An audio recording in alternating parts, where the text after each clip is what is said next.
Gé carrega a bola, encara a marcação do Bruno Silva. Só mais você, Gé. Dominou, limpou, bateu no canto. É gol! É gol, é gol, é gol, é gol. Gol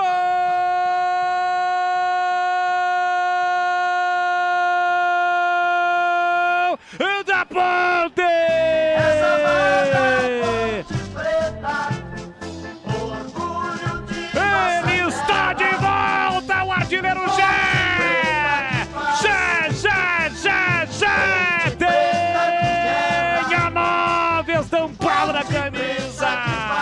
Ele recebeu, mano a mano, eu dizia, só mais você, Gé! Só mais você, Gé! Deixou o zagueirão pra trás, limpou e bateu, colocado no canto esquerdo pra vencer Jefferson Paulino, pra colocar a Macaca na liderança da Série C. Gé está de volta! Terror! O Gé é matador!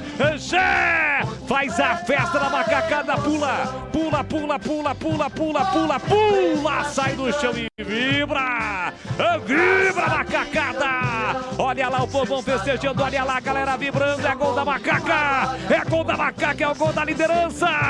Gé, 46 minutos de bola rolando, segundo tempo, só dá o grito, grita comigo, macacada, mais forte, é o grito da liderança, tá registrado, o gol é de Gé. Ponte Preta 1, Ituano 0, Paulino, não chora não, goleirão, a bola dorme no fundo da sua rede, e o detalhe do gol, sai o gol da Macaca, o gol é de Gé, Vladimir Cantarino. Não à toa que o torcedor da Ponte Preta esperava com muita ansiedade a volta do Gé. Segundo jogo dele nesse retorno depois de mais de 6 meses. Bola enfiada naquilo que ele gosta, naquela característica que ele gosta. Mesmo não ainda estando plenamente na questão física, tem qualidade para trazer para dentro e bater no contrapé do goleiro Jefferson Paulino, que pulou, se esticou, mas não alcançou. Explode o torcedor ponte pretano, Gé. É o gol da Ponte, a Macaca vai chegando à liderança.